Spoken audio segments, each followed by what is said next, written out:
Hello everybody, I am John. And I'm Matt. And welcome to the first day of Critter River. Critter River. Well, you know, it's not the most creative idea we've ever come up with. Critter River. But we're really gotta start being more creative. Like every we got Matt-tober, DV November. Yeah.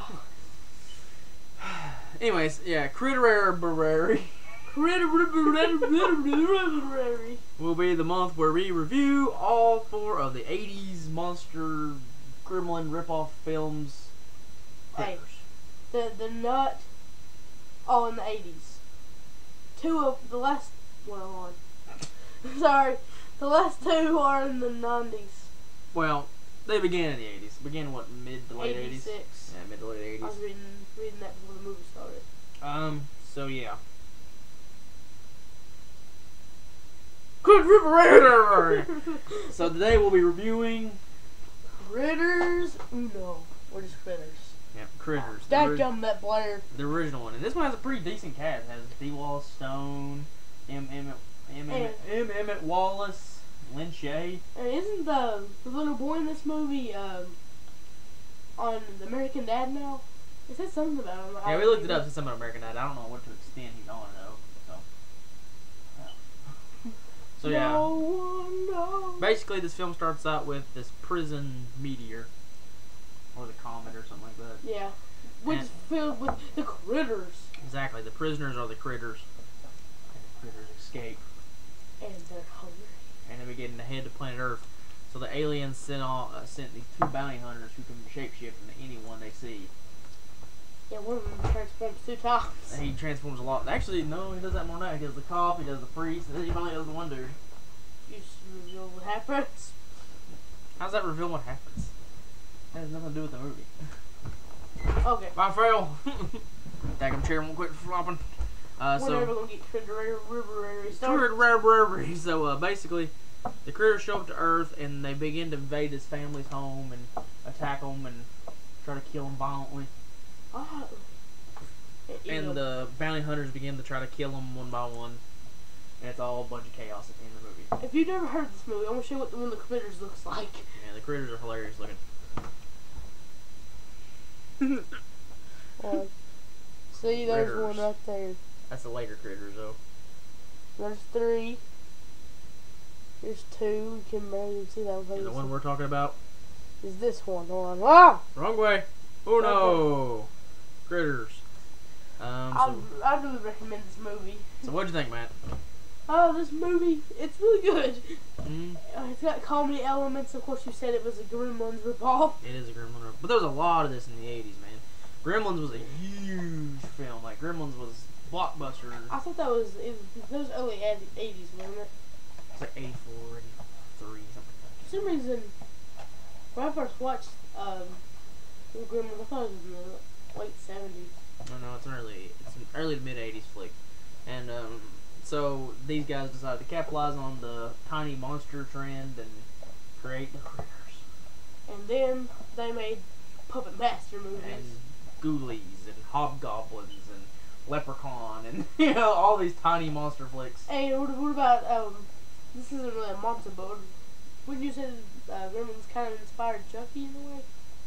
Maybe. I don't know. It's a small... Chucky's more of a slasher than it is. Yeah.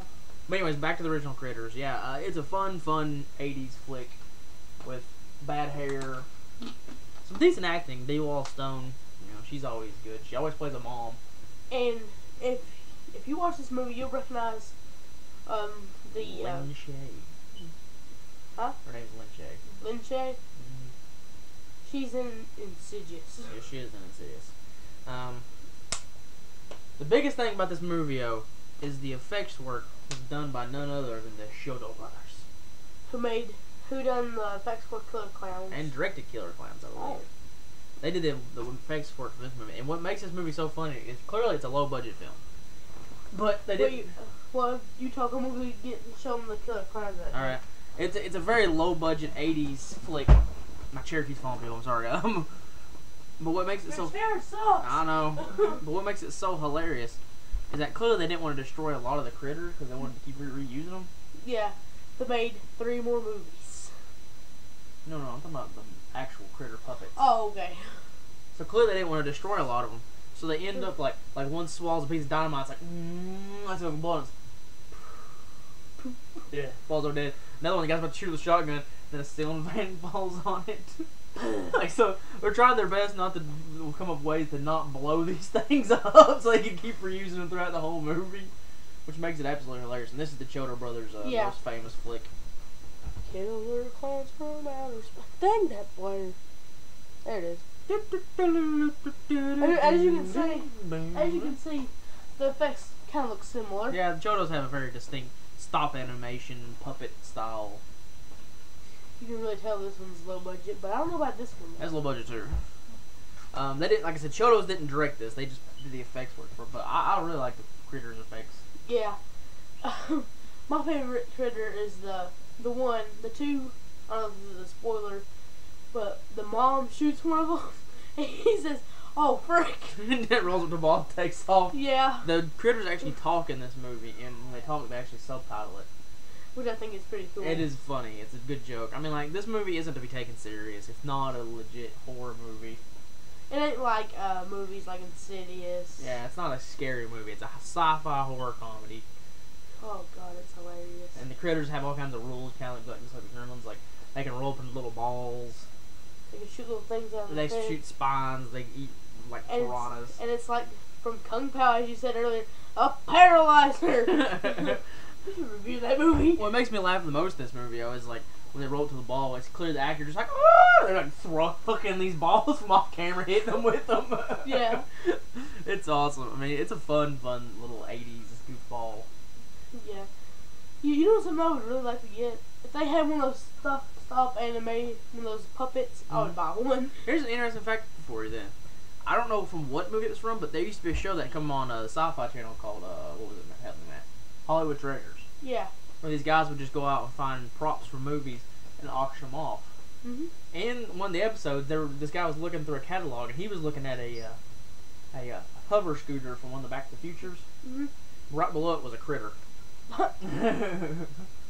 There's a critter puppet. I was like, oh god, critter puppet! I would like to buy one of those things, just play with it. Now let's get to the negative real quick. Hand me the DVD. Oh god, this case, with the way it's set up, is just bullcrap. You can buy all 4 of these films for $10 at Walmart, which is a great deal. And they're all on different discs. Yeah, and they're all on different discs, which is always a good thing. I mean, you get 4 individual discs. But let me show them right quick. Alright, pop this bad boy open and show them what's up with this disc. Look, you're like, oh, where's the rest of them? Oh, they're in there. There's Critters 2. 3, 4. Yeah, like... They're all in one. Yes, Critters 1 is in the DVD player right now, but... Here's Critters 2. Critters 2. 2. Hold that, man. Don't drop that, please. I'm throwing over. Critters 3. And... Critters 4. Critters 4. Now, as you see, there's no other place for these DVDs to go, so they literally go in like so. You just stack them. Which is the strangest way I've ever seen a DVD case put together. I just trying to play Jenga with discs.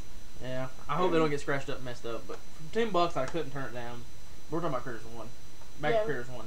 Another hilarious thing about this movie is there's just one song that played throughout the whole daggum movie. It's like nobody listens to anything else. They don't play any other song.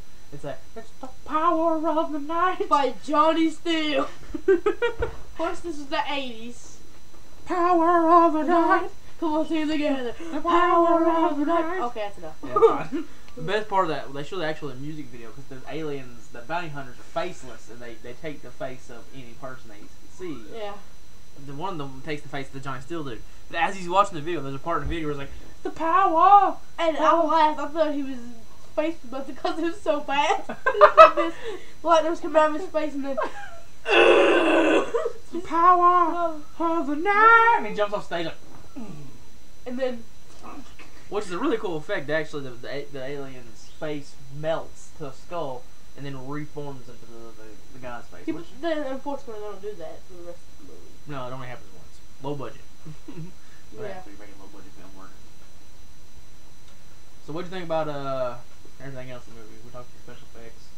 Well, some of the acting was kind of Well, it's cheesy, but it works for what's here. yeah.